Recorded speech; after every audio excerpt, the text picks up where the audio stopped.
You are listening to Fantha Tracks. Because of the following special program, Wonder Woman and the Incredible Hulk will not be presented this evening.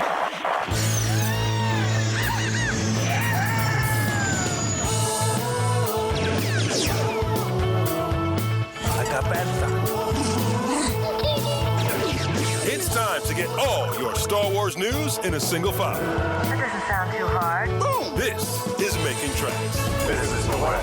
Here are your hosts, Mark Newbold and Mark Mulcaster. I know these people. They are brutal. Does this look Jedi to you? That's not how the Force works. They'll never see it coming. Count me You're listening to Making Tracks. I'm your co-host, Mark Newbold, and joining me today is a man who, if he was the kind of guy that would go out getting Pokemon, he'd want to catch them all, because it's Mark Mulcaster. Mark, how you doing, mate? I'm good, dude. How are you? I'm very good. We've got loads to talk about. We're in the midst of a season of Star Wars television, which means we've got reaction chats coming out every Monday morning, so that's keeping us busy. Episodes on Friday nights of Fantha Tracks Radio, so there's stuff coming out there as well. But as for everything else, yeah, there's loads going on. Loads and loads and loads and loads, not least of which is the final, as they say, trailer for The Mandalorian and Grogu, which is out on the 22nd of May. WrestleMania has just happened a couple of days ago. I'm not going to spoil it. I'm not going to spoil it. Don't worry. But there is a teaser thing for Mando and Grogu. All around the ring apron on this video screens was Mando and Grogu logos. They showed some clips that have not been seen before. It looks very, very cool. So there's a little bit of marketing going on there. But don't worry, Mark, I'm not going to spoil it. Have you seen the trailer? If you have, which I'm assuming you have, what did you think of it? Because for me, I'm significantly more excited and significantly more enthusiastic and hopeful that we're going to get a bit of a kick-ass film than I was before I saw the trailer. Let's put it that way. You can quote me on this, and we can keep this in our prediction things. I watched that trailer, and then the next person I spoke to, I said, and this might be controversial or might be a little bit optimistic, but I think the Mandalorian and the Grogu, yeah, will be the shot in the arm that the franchise needs. That's my prediction. I don't disagree, and we will get to this. We're just going to mix all the conversations up. It's all Mando and Grogu, isn't it? It's all Mando and Grogu. Yeah. They're talking 70 million there or thereabouts opening weekend. I think that trailer stuck 10 million on their opening weekend. I think it was that good that and WrestleMania doesn't hurt and other things like that, but it's all, you've got to chip away at these things. There's more marketing coming out. We put it on Fantha over the weekend. There's a Burger King promotion in Brazil and Mexico. You know, you're starting to see Australian promotions. We're starting to see UK promotions. So it's all starting to build up. I think we're so used in days past for the build to start way earlier because we're not in that world anymore, are we? No. And I think, we kind of talked about this a little bit, and I'd kind of said in the previous episode that I wonder if the marketing is a more condensed push. And some of us older farts recall and regale about the fact that Star Wars was everywhere in 1999. But if you remember, then by the time it came to like August of 2000, I think we're a little bit sick and tired of seeing Star Wars literally freaking everywhere. They went way too much with The Phantom Menace. And possibly I could almost say maybe the same with The Force Awakens as well, which was another big push. This feels slightly more contained. All the classic tie-ins are starting to happen. Cineworld and a lot of the cinema retailers have started to show the popcorn buckets and the drinks toppers and all that kind of stuff. And they all look great. They all look great. They do all look good. And in fact, actually, Saturday, I pre-ordered my tickets for Mando and Grogu for the opening Friday. There wasn't a midnight screening. That might come, but it wasn't available then. So it was a 7 a.m. screening. So the first one I got was the IMAX. Then I'm going back to basic standard 2D for half one. And then Friday night, 4DX. So I'm hitting 3 screenings on the first Friday. That's partly because I think we might be busy on the weekend and stuff. So I'm not 100% sure how much time I'm going to get that weekend to go and see it. So there's at least, I don't know, 100, 200 quid's worth of tickets there.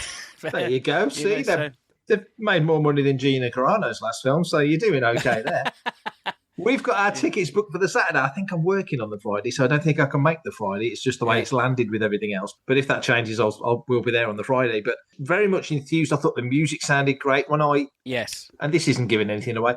Obviously, last issue of Insider's out fairly soon. I interviewed Kathleen Kennedy. When I interviewed her in January, one thing that she said she'd very, very recently done was she'd been on the scoring stages where Ludwig Göransson was doing the music. Well, now we are starting to hear the music, and it sounds very cinematic, which sounds obvious, but you've got to delineate from a TV show, and that's been our worry, and it's not just us. I think it's fairly broad across the fandom that the worry is that we're just going to get another episode of the TV show. There's lots of behind-the-scenes stuff coming out now. Fandango were talking to Favreau and to Pedro and to Sigourney Weaver, and those three have done a lot of conversations, and they're really pushing the IMAX element. They've shot it in IMAX, so that also helps. You know, if you're using IMAX cameras and stuff like that for IMAX, then it's something that you want to shout about. But also, but also, like I said, you know, the premium formats, they charge a premium price. So it helps to offset the fact that, you know, the box office numbers may be down across the board just for, like, films in general. You know, if you're kind of really pushing, go and see Mando and Grogu in IMAX, everybody's like, I need to go and see Mando and Grogu. And, we're going to see it in IMAX because actually there's an IMAX down the road. There was a lot of influencers who kind of had, like some kind of set visit or some kind of like set. I think it was in the US, and they kind of saw loads of props and like some set bits and stuff. But again, they're really pushing this idea about, yes, okay, even in the behind the scenes footage that you've seen, there's volume everywhere, but also there's a lot of creature effects and puppetry, and Phil Tippett's getting involved with some stop motion stuff, and those robots look freaking awesome. Amazing, didn't they? Yeah. Really. I mean, the Adam Savage video tested were there. I mean, they were there during production by the look, but that's the way it looked to me anyway.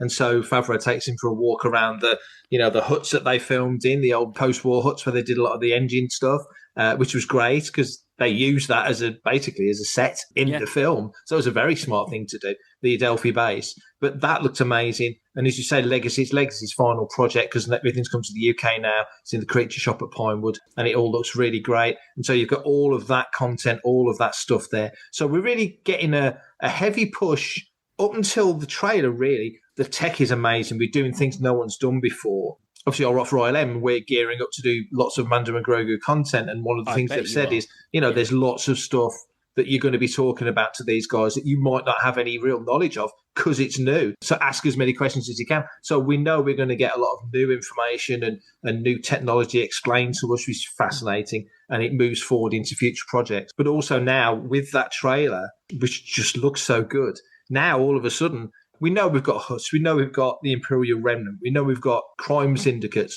It's all about preventing another war kicking off. Sigourney Weaver as a colonel, giving Colonel Mando the missions, which is great, to go out and do these jobs. We're seeing all the right kind of iconography because we're in that area of the timeline. We're seeing X-Wings and Y-Wings. We're seeing AT-ATs. The Super Bowl trailer kind of tells you we're probably on Hoth for those sequences. So we're just seeing enough stuff to grab us that's familiar. Even I think even at the end of the trailer, you see Mando and Grogu on a STAP. It looked like they were on a STAP. Yeah, there's a lot in this trailer. It's quickly cut. I still imagine it's still like the first 15 minutes or 20 minutes. It's literally what I heard. I'd heard because they'd shown the first 18 minutes at CinemaCon. And some of the fan groups in the States got to see the first 18 minutes. And they're all pretty much saying pretty much everything you've seen is from the first 18 minutes. Yeah, give or take. Because there's fan events happening on around about the 7th of May over here in the UK and in Europe. Now, to me, the initial kind of thought was, maybe that's a premiere, but it's like, it's too early for the premiere. Way too early to let fans go and see something like, the whole film and then expect everybody to keep stum about it. Day or two, okay, but be interested to see what that is and if they show or what they show there. But yeah, it's ramping up. I'm hoping anyway that we can look back at this, like I said, kind of May 23rd, 24th, 25th, and kind of go, do you know what? All that moaning about the fact there wasn't enough marketing that was for nothing. And actually somebody somewhere is far more savvier at marketing films than we are. It's a bit like the Solo thing. It's like... Literally what I was going to say. What I was about to say. The film can be really, really good. And if it just doesn't either land with audience, doesn't appeal to audiences, well, then that's something different. And that's gone, that's not something for the fans to gripe about. Okay, great if it does $1 billion. But if it only does 400 or 500 million, let's say, which would be a really bad day, then fine. But as long as we go and see the film, we enjoy it, and it means something to us, then it doesn't matter really what it does, because it's still Star Wars at the end of the day, and it's hopefully good Star Wars. We know we've got Starfighter coming out next May. We've got the re-release in IMAX of the original Star Wars in February. So we know we've got them. We know next year we've got Celebration, and we know we've got the 50th. So there's loads up and ahead. And as you quite correctly say, I'm more confident now that Mando and Grogu is probably, in my mind, Solo did barely 400 million, but Solo cost 300 and something million. Mando and Grogu didn't cost anything like that. In that sense, it's nowhere near. And yes, they're saying an opening weekend less than Solo, but its box office goal to clean its nose isn't as high as what Solo's was. Solo came out, as we've discussed a million times, at the wrong time of the year, should have come out in December, shouldn't have been in that massive Infinity War, Deadpool 2, Ready Player One mix that it was. Yeah. It shouldn't have been anywhere near that. And it got caught up in the crossfire of that and of Last Jedi and just other things. So Solo is an unfortunate one. As you correctly said, Solo is a belting film. So we can now look back nearly 10 years on and go, well, yeah, it didn't have the fate it should have had at the box office, but hell, we love that film. No regrets on the film. It's just the fate of it at the box office. With this film, there's not as much around. Super Mario Galaxy will have been out for a few weeks. Project Hail Mary will have been out for a few weeks. There's a few other things, and the Michael Jackson biopics out soon. There's other things in and around, but nothing to threaten Mando and Grogu for a couple of 3 weeks. So it should have, domestically in the States anyway, should have a good little run for a couple of 3 weeks. And I don't think anyone's expecting this to do, 500 or 600 million in the States. I think maybe we'd like to think it'll do 500 or 600 million globally. Now, having seen that trailer, I'm thinking, oh, well, their marketing's stepped up and the trailer's looking pretty hot. Maybe 600-700 million isn't a stretch, as it kind of felt like it might have been at one point. I've kind of maintained that I think it will do 750. Ragnarok numbers, yeah. That's where I think it is. Me and you were on Rule of the Galaxy in our second episode. Third, yeah. Your third, my second. I couldn't make one of them, so it was your third. Yeah, that's right. Yeah, so the third episode of, was it Across the Purgle Across the Space Whale Pond. That's the one. I was kind of charting. I'm glad you're not marketing this film. I know, right? It's just... But I was, I was keeping an eye because the trailer pretty much just dropped, and so I was just keeping an eye on the numbers and stuff. It was creeping up, and still now it's got 3.8 million views, and it's 9th on the trending movies chart on YouTube. So I don't think it's really to the wider audience maybe picked up, but then there's been enough Mando Grogu trailers, and they do look fairly similar. They have been very careful as to how much they're putting out and what's is. So it could be quite easily mistaken for somebody who watched maybe the teaser and kind of go, this is the same as that. That's fair comment. Like you say, you'd like to hope now in the next month as we run into the film coming out that we're going to start seeing TV spots, not just in the States, but everywhere here. And here in the UK on the sides of buses and bus stops and places like that, we're going to start seeing that there's a Star Wars film coming out. Do you reckon we're going to get a Mando Grogu crossover with Saturday Night Live UK? Mando turned up at WrestleMania. Don't worry, he didn't wrestle. No, I have seen a little bit of Mando walking around and stuff, and I think there's a photo with him and Chelsea Green and stuff. That's like right. That. So exactly, that's quite interesting. Having those two team up and stuff like that. It makes perfect sense, really. The audience that WWE now has and the crossover it has with Star Wars as well. It's perfect. A cross-pollination like that makes sense. Mando being with somebody called Chelsea Green makes all the sense because his best buddy is Green, isn't he? But also, I think maybe Saturday Night Live UK, SNL UK, that would make some sense. Start seeing that character of all characters, because until that film comes out, Mando and Grogu are television characters. So having them turn up on TV shows makes sense.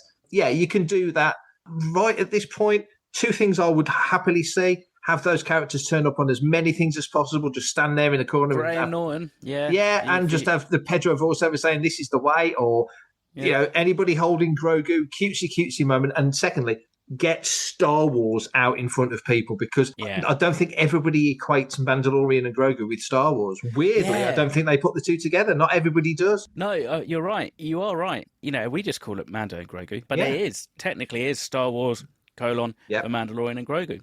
But that in itself actually might not necessarily be a bad thing. You know how some people automatically go, oh, no, I don't like Star Wars. And it's like, but you haven't seen a Star Wars since you were 15 and it was Return of the Jedi or something. So it could just be that. Fingers crossed, hey?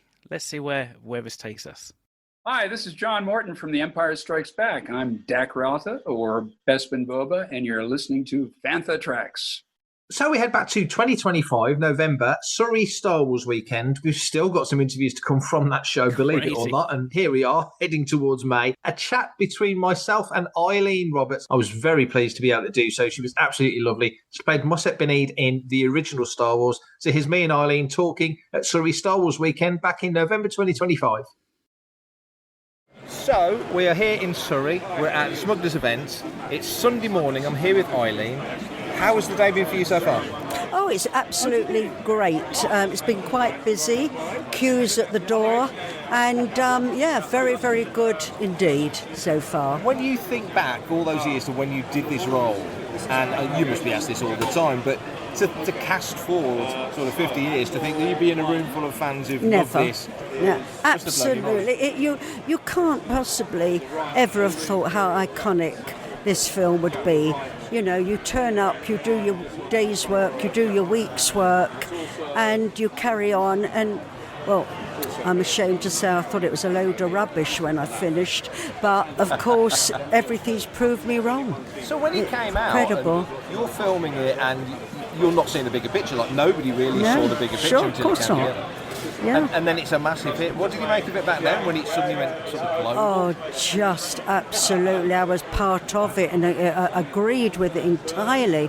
I thought when I first saw it, I thought it was phenomenal. But it's amazing how they turn out to be. It really is.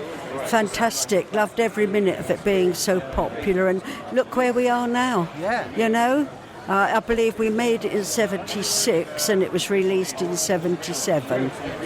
I think that's accurate, and it's to be right here now. Look around us, it's queues at the door and everything is wonderful, truly wonderful. One of the things we say a lot on Fantha Tracks when we're talking to folks is, regardless of how large or small, whatever the perception of a role might be, there's no small roles in Star Wars, and so you're part of this massive, big tapestry of things. That's how it is, and that's why we're here as a club, as a family. We don't feel any differential thing at all. We're just all one casting role, all of us. We made the film together, and that's it. Look, I've got the pictures I've got here, the cantina scene, everything here with Alec Guinness, you know, and they treated us so well as well. Alec Guinness, you know, when he was relaxing, the very little he did, was just so pleasant. Everyone was. The whole cast and crew were wonderful. And so you look back and think that was a great decision to take that job. Oh, absolutely so. Very much so indeed. We're near the end of the year now, so have you got many more events lined up for 2020? They're bubbling, you know, a couple I've mentioned in America, one in New York in March. So if it fits in, I'll certainly be doing them. Brilliant. Watch this space. And there's always things bubbling in the UK as well. Yeah. So it works very well. Fantastic. That's brilliant. So nice to see you again. You too. Smashing. Take care. For everything in one location, daily news, reviews, interviews, podcasts, video and social media feeds, bookmark FanthaTracks.com for Star Wars news 24/7, 365. Last episode, we put out the call for listeners' questions. The call was answered, and wasn't it answered? Thank you, everybody that sent them in. We're going to answer some this week. We're going to answer some next week. But for this week, Mark, are you sitting comfortably? No, but far away. Okay. So the first question is from the Star Podlog podcast, and they sent this in, and the question is, if George Lucas didn't have the resources or ability to create the amazing special effects, including costumes and sound effects, for Star Wars in 1977, do you think that the film would be as highly rated? So, without ILM, without Ben Burt, without John Mollo, without probably Ralph McQuarrie, without those elements, I think on story alone and on characters and actors' performances alone, do you think Star Wars would have been as big, or do you think it was just everything together made it work? Good question. I mean, you've seen the Indian bootlegs and the Italian bootlegs and the Hungarian bootlegs. And the Turkish bootleg, And the Turkish bootlegs. And it's like, okay, the story's the same, but the costumes aren't there, and the effects definitely isn't there. No. I mean, also the English language isn't there, which also makes it harder to watch. Yes, in some versions of Star Wars, the clothes aren't there. No, indeed. Yeah, I think I've still got those kicking around in my bottom sock drawer upstairs. Anyhow, of course, they're in your moving on. sock drawer. Yeah, exactly. Probably not. Yeah. If I'm honest. I mean, let's be fair. You think about how many films have broken the box office based on effects alone. If you take a step back, and this isn't me criticising the story quality for A New Hope, but if you take a step back at some of those other films and you go, well, the story's a bit naff, a bit well trodden and stuff like that. Stand-up Avatar. 100%, 1, 2, and 3. That, I think, is part of it. Ultimately, this is why we have always equated, and we've said it so many times, me and everybody else, it's a cliche now, that the first Star Wars was lightning in the bottle because it was alchemy. It was that perfect balance and combination of all the different elements. Timing was, the casting, the story, the music, the effects, the costumes, everything. So it might just be that if you were to take the effects out, that's quite a large portion of the film when you think about it. I think it'll be harder to believe. I mean, then you start to think like, when you've seen some of those outtakes of them in the cockpit when they're flying through what was Alderaan, and it just very much feels like there's a couple of guys outside the cockpit just shaking the whole Falcon cockpit. I think that's what you would get. You wouldn't get the whole believability. So it probably wouldn't do as well. Great answer. I agree. I think Star Wars of all films, and I mean out of all films, is the one where everything had to work for the whole to work.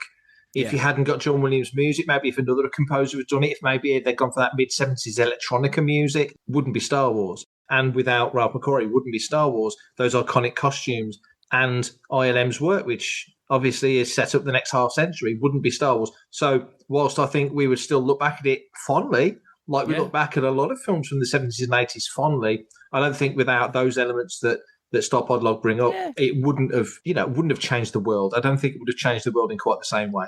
Next question from Seb Mino of the Star Wars On Direct talk show. That show's been going for about 25 years, so congratulations to those guys. And Seb says, congratulations on 256 episodes to all the gang. So he's saying congratulations to us. Thank you, Seb. And his question is, what made you decide to launch yourselves into this adventure in a world where too many people tend to just jump into podcasting on a whim and a sea of other Star Wars podcasts? So it's a podcast question. So why are we doing this, Mark? We're part of Fantha Tracks. We both get out and about in the Star Wars fandom a lot through various means. You do your things with the Rebel Legion, the UKG and all the other things you do, and I'm writing for different outlets and such.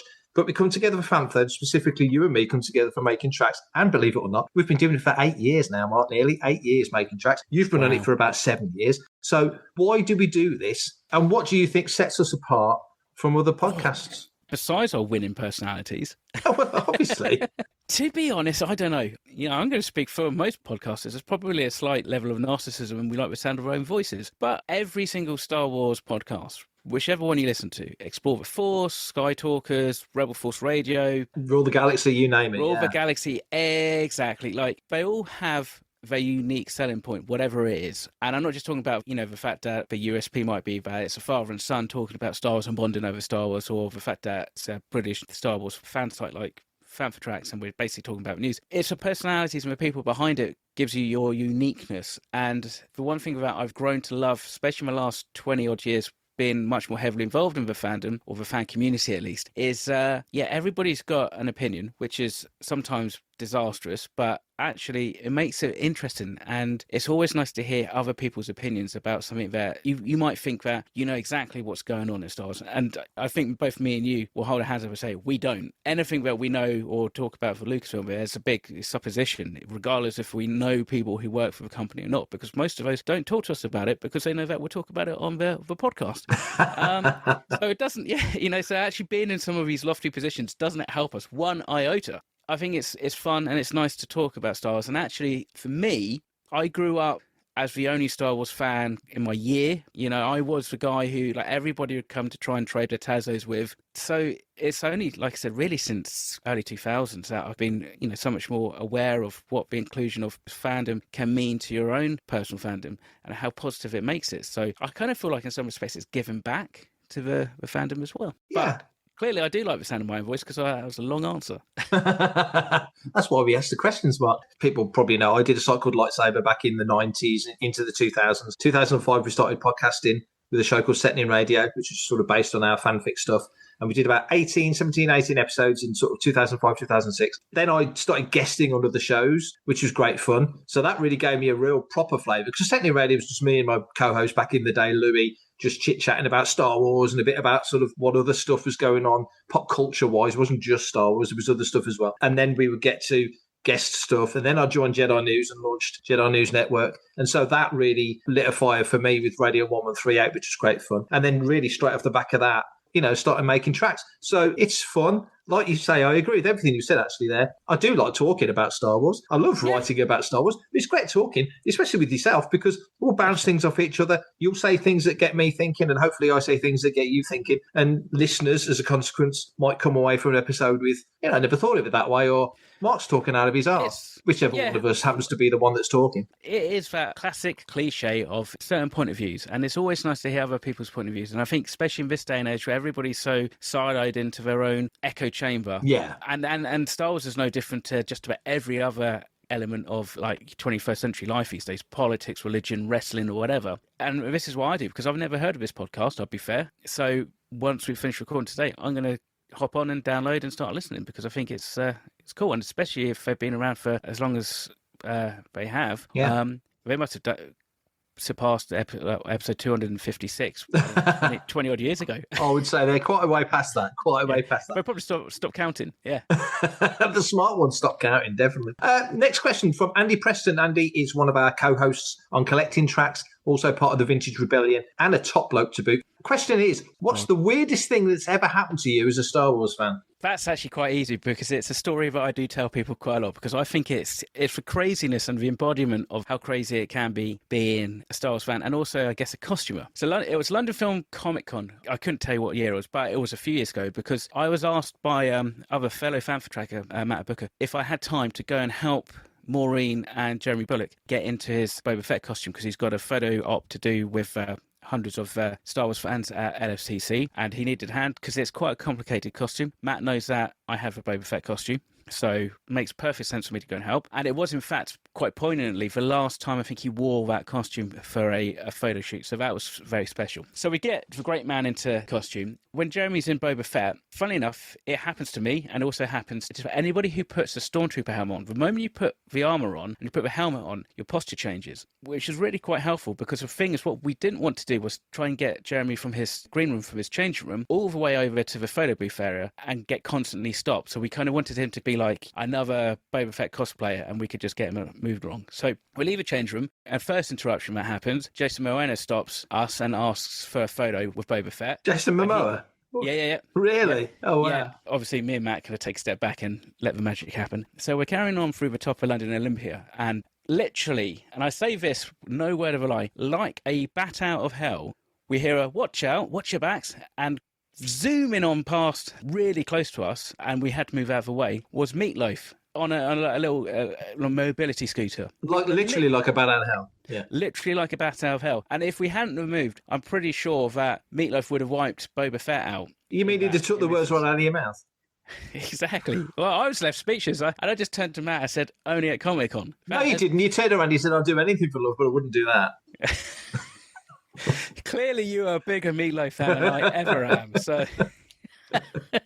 So there you go. So that, I think, is, other than the fact that last time I met Carrie Fisher, I think I spent more time talking to Gary Fisher than I did to Carrie. But apart from that, that's probably the strangest story. How about yourself? Oh, blimey. I could tell my Gary Fisher story of walking the halls at, I think it was Anaheim in 2015. It would have been. And in the distance, we'd gone to the booth. We'd heard that there was some sort of luminaries walking around, and we'd gone to the booth and we looked down and we'd missed the luminaries, but we looked down and we saw Carrie walking across about 10, 15 yards in front of us. And then Gary just stopped and did his business right there on the carpet. Nice. And then Carrie walked on. So I thought that was kind of cool. Did anybody come and collect it? I can't remember. We were too busy laughing. I can't remember. But my story is, and it's one that I'll probably never be able to corroborate, because this person is rather high up in the ranks of Lucasfilm. And two, we'd both had a few beers, so he probably doesn't remember. I had a 20-minute conversation with Dave Filoni, and we were both a little bit drunk at the Rancho Obi-Wan Gala in, I think it was 2015 or 16. We didn't talk a lot about Star Wars, which now in retrospect,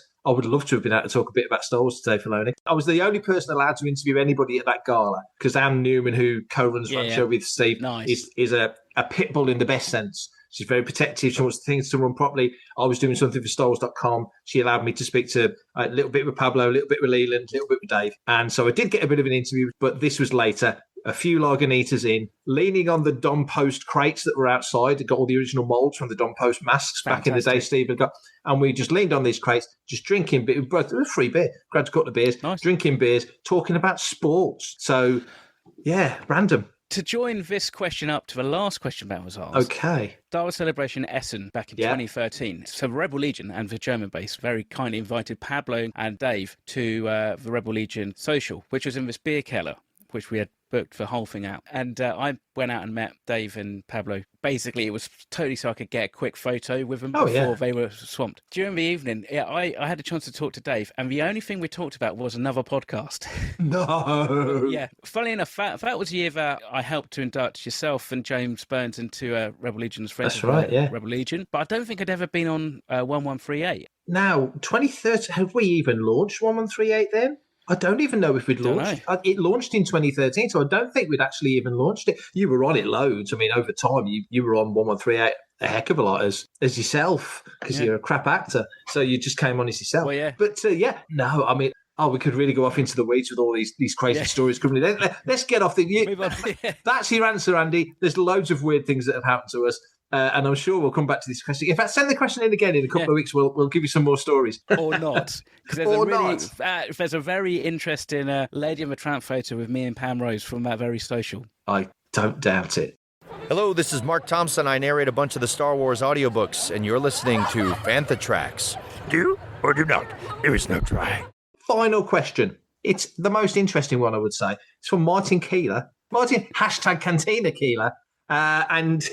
not Martin, #Star Wars Spins Keeler. One and the same. And the question is, Lucasfilm keep using Kyuzo in its projects and Constable Zuvio as part of the Force Awakens display in their offices. So when do you think we will see Zuvio front and centre on screen? Basically, when is Constable Zuvio getting his own TV series? Maybe that's a spin-off that we never knew that we wanted and will love. Maybe he's the real Shadow Lord. See, I always thought maybe he could just be like Embo and hiding, and we're seeing the Mandalorian and Grogu. That's true. You do see Embo in the trailer. Similar kind of hats. I think that's all we have time for this week's episode. So thank you very much for our listeners, question askers, or questioners, or people. I don't know, whatever you want to call yourselves. There's no real cute name. Is it the Fanthaverse? I don't know. I mean, maybe after 9 years we should think of something like that. Obviously, members of the Fantha Tracks team are generally referred to as Fantha Trackers. That's right. So thank you to the Fanthaverse for sending in those listeners' questions. I don't know where I got that idea from. If you want to be part of the Fanthaverse and send in some listeners' questions, or a voicemail, which would be even better because it means that we get to hear your lovely, beautiful voices. Newbold can tell you how you can do it. Absolutely, and I'm now going to read out a Fanthaverse, which will tell you how you can get in touch. Email radio@fanthatracks.com. Head to links.fanthatracks.com for links to our social media feeds, Fantha Tracks TV and Fantha Tracks Radio. Thanks to James Semple for the Fantha Tracks intro, Blues Harvest for our Making Tracks opening music, and Mark Daniel and Vanessa Marshall for our voiceovers. New episodes drop Tuesdays and Fridays at 7 o'clock UK time. Our weekly news show, Good Morning Tatooine, goes live Sundays at 9 o'clock UK time on Facebook and YouTube. And remember, Fantha Tracks is absolutely free, so it costs nothing to stay updated on all the latest Star Wars news. And that's me done for this episode, Mark. I think that's me done for this episode. I need to go and book tickets for another viewing of the Zuvium, I think. So, on that note, everybody stay safe, take care, and may the Force be with you. Coming up next on Fantha Tracks Radio, it's Planet Leia.